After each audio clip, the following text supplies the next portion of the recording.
네, 안녕하십니까. 송프로입니다. 오늘도 해피 체인지. 네, 오늘은 습관의 재발견이라는 책으로 독서 리뷰를 한번 해보도록 하겠습니다. SBS 스페셜이 주목한 작은 습관의 기적이라는 책인데요. 기적 같은 변화를 불러오는 작은 습관의 힘. 그래서 스티븐 기지가 지음이고 작고 사소하게 가볍게 시작하라는 책의 내용입니다. 먼저 시작하기 전에 읽은 날짜는 2021년 2월 28일이고요. 작가는 스티븐 기즈, 출판사는 비즈니스 북스. 읽게 된 배경은 제가 최근에 이제 코칭이 답이라는 독서를 하면서 그 독서를 읽으면서 거기에 추천 도서로 나오게 되더라고요. 그래서 읽게 됐고요.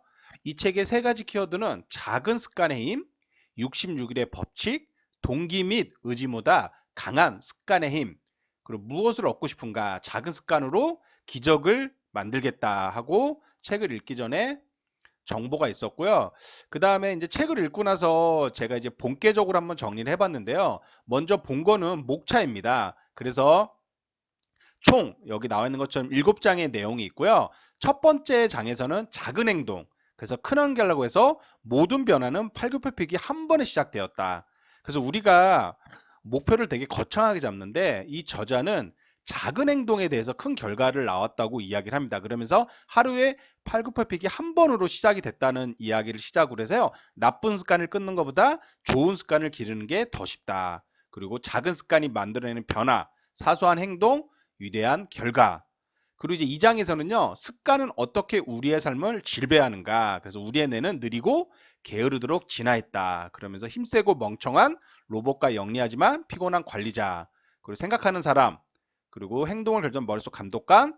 프로그래밍된 뇌, 좋은 습관을 자동화하는 방법 해서 제가 여기 깨달은 거에도 나왔지만 66일의 법칙에 대한 이야기가 나옵니다. 이거는 근데 평균이에요, 평균. 그렇게 생각하시면 될 것 같고 3장에서는 의지력 습관을 완성하는 가장 확실한 방법 해서 여기에는 저도 보면서 동기와 의지가 중요하다고 생각을 하는데 동기의 의지력보다 습관의 중요성을 계속 이야기하는 것 같고요. 4장에서는 당신의 한계를 넓혀주는 작은 습관의 힘. 그래서 작은 습관을 위협하는 5가지 요인. 그러면서 여러 가지 이야기가 나오고요. 5장에서는 작은 습관만의 작지만 위대한 차이 해서 자율성에 대한 이야기와 스스로를 믿게 하는 이야기가 나옵니다.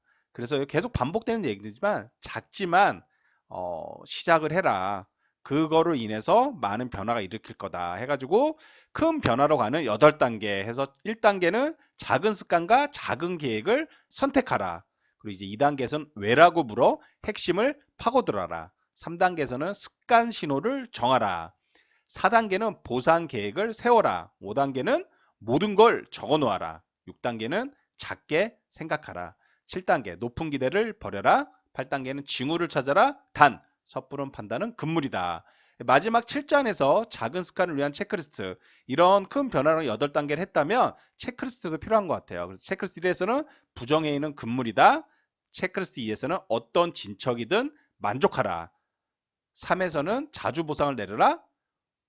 분별력을 유지하라. 체크리스트 5에서는 강한 거부감이 들면 한 발 후퇴하라. 체크리스트 6에는 얼마나 쉬운 일인지 스스로에게 상기시켜라. 체크리스트 7, 너무 작아 효과가 없는 목표는 없다. 마지막 8에서는 큰 목표가 아닌 초과 달성 에너지를 쏟아라 하고, 사실 6장과 7장만 봐도 도움이 엄청 되실 것 같아요. 저는 이 깨달은 거는 작게 시작하자. 네. 그리고 사소하지만 가볍게. 그리고 66일의 법칙. 아까도 말씀드렸다시피 제가 예전에도 영상 하나 올렸는데요. 66일의 법칙이라고 어떤 습관이 평균적으로 66일 정도가 걸린대요. 어떤 난이도에 따라서 어, 여러분들이 도전하는 것에 따라서 약간 일수는 차이가 있지만 평균적으로 66일이 걸린다는 거 꼭 한번 해보시면 좋을 것 같고요. 동기 및 의지보다 작은 습관이 중요하다. 그리고 이제 어려운 습관, 도전보다 아주 가볍게. 그래서 저는 여기 나와 있는 것처럼 뭐 등산보다 하루 푸시업 한 개가 중요하다. 그리고 목표를 최소화하자. 한 번에 만들어지는 습관은 없다. 그리고 이제 이 저자는 하루에 4가지 이상 작은 습관 도전은 안 좋다고 합니다. 3가지가 적당하고 작은 습관은 95%가 아닌 100% 성공을 목표로 해야 한다. 습관은 아주 한심할 정도로 작게 만들어라. 습관 신호를 정해라 해서 사람마다 다른 것 같아요. 저 같은 경우 예전에 시간 기반 신호를 좀 선호했었거든요. 규칙 시간. 근데 제가 최근에 이제 몸이 안 좋으면서 행동 기반 신호를 좀 바꿨더니 훨씬 더 마음이 편한 것 같아요.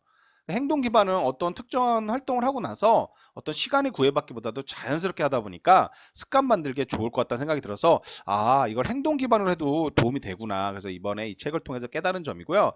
마지막으로 적용할 점은 제가 이제 3월 1일부터 작은 습관, 이제 어제부터죠. 시작을 했습니다. 그래서 매일 푸시업 10개, 네이버 오늘의 단어 영어 외우는 거고요. 세 번째는 독서 50페이지 읽기, 세 번째는 제 세 번째 책 글쓰기 3줄 이상 쓰는 거고요. 다섯 번째는 감살기 작성하고 전화 영어 1회 1통화 주말 및 공휴일을 제외해서 이렇게 한번 적용할까 합니다. 여러분들도 한번 이 책을 통해서 습관의 재발견을 한번 해보는 건 어떨까 생각이 좀 들어봅니다. 저도 이 적용할 점을 꾸준히 해보면서 나중에 또 이걸 갖고 여러분들하고 한번 이야기를 나눠보도록 하겠습니다.